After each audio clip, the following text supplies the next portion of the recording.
Hello, good morning everyone.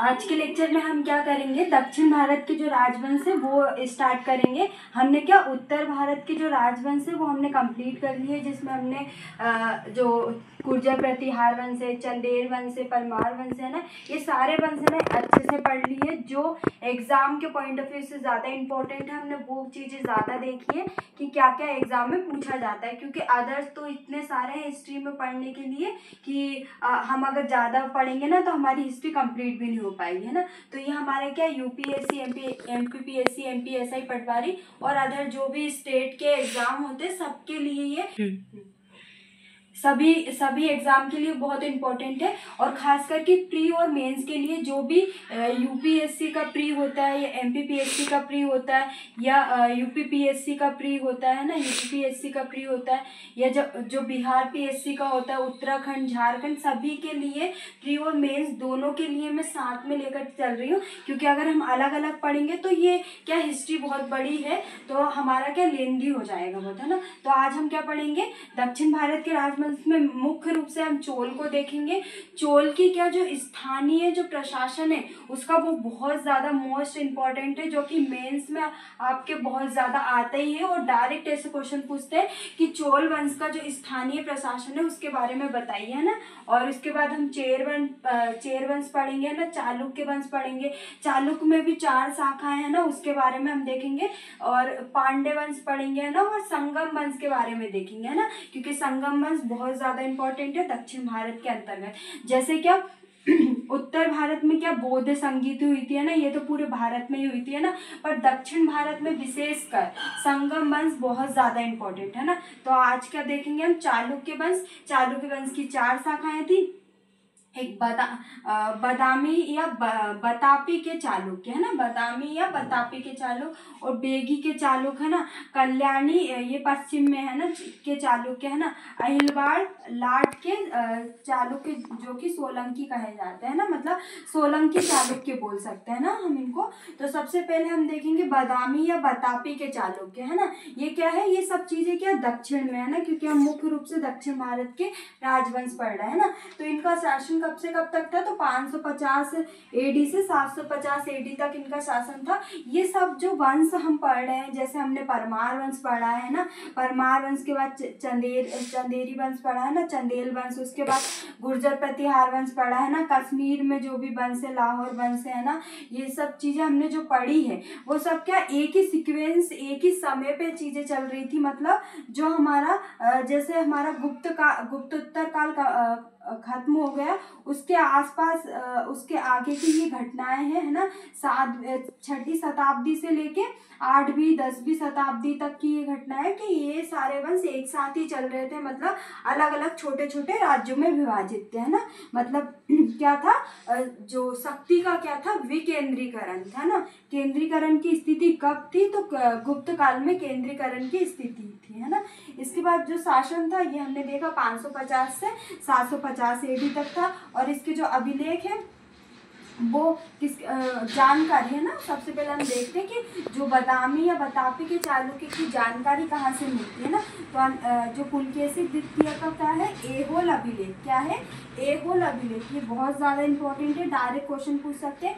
Aihole अभिलेख किसका अभिलेख है, तो पुलकेशी द्वितीय का अभिलेख है। कौन सा, ऐहोल अभिलेख, जो कि किस वंश से संबंधित है, चालुक्य वंश से संबंधित है। और किस शाखा से संबंधित है, बतापी या बदामी की शाखा से संबंधित, है ना। तो इनकी भाषा क्या थी, तो संस्कृत इनकी भाषा थी। और लिपि क्या थी, दक्षिणी ब्राह्मणी, है ना, ब्राह्मी लिपि, है ना। उसके बाद अगर हम इसके संस्थापक की बात करें तो संस्थापक तो कौन थे, जयसिंह थे, पर वास्तविक नींव किसने रखी थी, पुलकेशिन प्रथम ने, है ना, पुलकेशिन प्रथम या पुलकेशिन भी बोल सकते हैं ना, पुलकेशिन प्रथम ने। और इनके पुत्र का नाम क्या था, कीर्तिवर्मन प्रथम। इसके बाद इनके जो भाई है मंगलेश, वो क्या बने थे, अगले राजा बने थे, किसके बाद, पुलकेशिन प्रथम के बाद, है ना। और इन्होंने अपनी राजधानी कहाँ बनाई थी, बतापी या बदामी को इन्होंने अपनी राजधानी बनाई थी ना। और इनके प्रमुख शासन कौन थे, पुलकेशी द्वितीय, है ना। तो हमको यही ज्यादा याद रखना है, बाकी तो हमको क्या संस्थापक याद रखना है। और जो वास्तविक नींव रखी है किसने रखी है ना, तो जो पुलकेशी द्वितीय है वो क्या थे, सर्वाधिक शक्तिशाली और योग शासन थे। क्या थे, सर्वाधिक शक्तिशाली और योग शासन थे, है ना। इनका शासनकाल कब से कब तक माना जाता है? 609 से 642 AD तक इनका शासनकाल माना जाता है। और इनकी जो जानकारी वो कहाँ से मिलती है? हमें ऐहोल अभिलेख से मिलती है।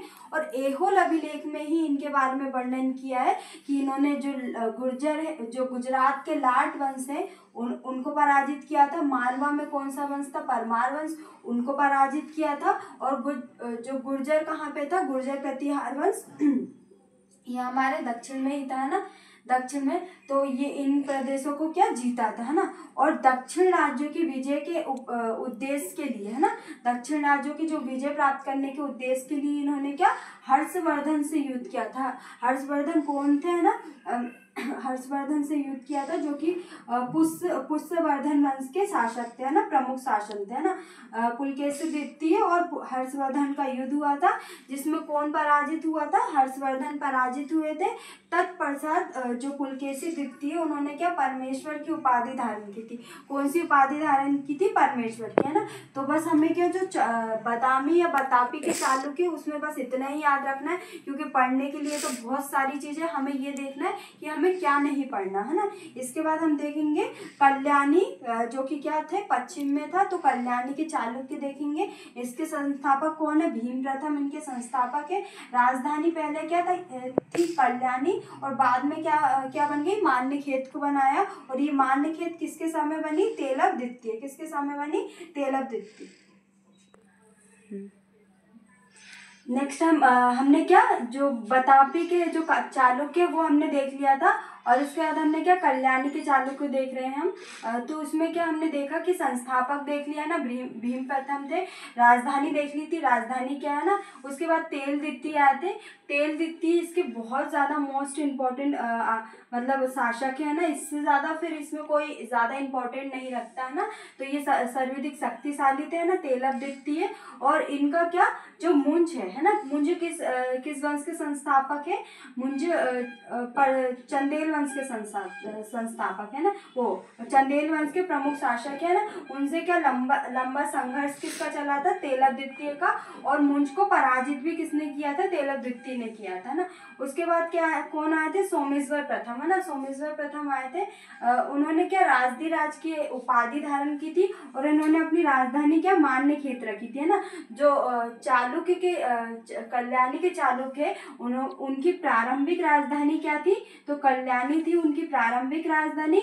और बाद में क्या बनी थी? मान्यखेत बनी थी, है ना, जो कि तेल द्वितीय के समय ही बन गई थी, है ना। तो इनकी राजधानी क्या, मान्यखेत थी। और क्या, इन्होंने जो चोल शासक है, चोल शासक राजा राज को पराजित करके क्या, विजेंद्र की उपाधि धारण की थी, है ना। विजेंद्र की उपाधि किसने धारण की थी? सोमेश्वर प्रथम, है ना। ये भी इम्पोर्टेंट है ना, इम्पोर्टेंट शासक है ना। इसके बाद विक्रमादित्य षष्ठ आए थे, मतलब छठवें, है ना, कह सकते, है ना। और इनके द्वारा क्या, विक्रमोदेव चरित्र के लेखक किसके द्वारा लिखी गई? विल्हड़ के द्वारा ना। तो ये पूछ सकते हैं कि विक्रमोदेव चरित्र किसके द्वारा रचित पुस्तक है? तो विल्हड़ द्वारा रचित पुस्तक है ना। और इन्होंने क्या, जो विक्रमादित्य है, उन्होंने क्या, विक्रमपुर नगर की स्थापना की थी। किस नगर की? विक्रमपुर नगर की स्थापना की थी। और इसके बाद सोमेश्वर द्वितीय आए थे, है ना, ये भी इम्पोर्टेंट है। इन्होंने क्या, किस ग्रंथ की रचना की थी? मान 16 की रचना की थी, है ना। किसने? सोमेश्वर द्वितीय, है ना। और अगर इनके अंतिम शासक की बात करें तो सोमेश्वर चतुर्थ थे, है ना। तो हमारा क्या, कल्याणी के चालुक्य भी हो गए, जिनके अंतिम क्या थे? सोमेश्वर प्रथम। और प्रथम संस्थापक कौन थे? भीम प्रथम। और प्रमुख शासक कौन थे? तेलव द्वितीय और सोमेश्वर प्रथम। बाकी और ज्यादा कोई इम्पोर्टेंट नहीं रखता, है ना। उसके बाद जो कल्याणी के चालुक्य है ना, तो कालांतर में ये 3 राज्यों में विभक्त हो गए थे, जो कल्याणी के चालुक्य। तो क्या थे? देवगिरी में यादव वंश हो गए थे, है ना। और वरगल में क्या हो गए थे? काकतीय वंश, है ना। इसके बारे में हम पढ़ेंगे, है ना। द्वार समुद्र में क्या, होयसोल वंश हो गया था, है ना। इसके बाद हम पढ़ेंगे जो थर्ड शाखा है चालुक्य की, बेगी के चालुक्य, है ना। बेगी के चालुक्य देखेंगे। इसके ये कहाँ पर था? आंध्र प्रदेश के क्षेत्रों में था। कौन था? बेगी के चालुक्य, है ना। अगर इसके संस्थापक की बात करें तो कौन है, विष्णुवर्धन इनके संस्थापक है, और राजधानी क्या थी, बेगी, है ना। और अगर अंतिम शासक की बात करें तो विजयदत्त, है ना। क्योंकि इसमें ज्यादा कुछ इंपॉर्टेंट नहीं है, इसलिए हम क्या देखेंगे कि वर्तमान में ये कहाँ पे है, आंध्र प्रदेश में, और संस्थापक कौन है, विष्णुवर्धन, राजधानी क्या थी, बेगी, और अंतिम शासक कौन थे, विजयदत्त, है ना। अब हम देखेंगे अहिलवाड़ सोलंकी के चालुक्य, है ना। अहिलवाड़ में क्या था, सोलंकी के चालुक्य थे, है ना। इनके जो संस्थापक है भूबड़ है ना। उसके बाद कौन थे, मूलराज प्रथम आए थे, इन्होंने अपनी राजधानी के अहिलवाड़ रखी थी, है ना, अहिलवाड़ को बनाया था। उसके बाद भीम प्रथम आए थे, है ना। भीम प्रथम ने क्या करवाया था, दिलवाड़ा के जैन मंदिर का निर्माण करवाया था, है ना। इन्हीं के समय हुआ था, है ना, क्या भीम प्रथम के समय है। उसके बाद कौन आया था, जय सिंह आए थे, और इनका कुछ ज्यादा इंपॉर्टेंट नहीं है, बस हमको क्या कल्याणी के चालुक्य ज्यादा पढ़ना है और बादामी के चालुक्य, है ना। बाकी तो कोई इतना इंपॉर्टेंट नहीं है, हमें सिर्फ संस्थापक देखना है, और जो चालुक्य की शाखा है बस उसके बारे में पता होना चाहिए कि कौन कौन सी शाखा किसके अंतर्गत है और क्या है, राजधानी क्या है ना। मुख्य रूप से राजधानी देखना है, अहिलवाड़, बेगी, चालुक्य और बादामी, है ना। ये 4 राजधानी है, वो देखना है ना। इसके बाद हम पहला राजवंश देखेंगे ना। इसके संस्थापक कौन है, बप्पदेव इनके संस्थापक है ना। और इनकी जानकारी कहाँ से मिलती है, तो जानकारी जो समुद्रगुप्त के प्रयाग प्रशस्ति है उससे किसकी जानकारी मिलती है, पहलवों की जानकारी मिलती है। और इसके बाद कौन आए थे, सिंह विष्णु आए थे।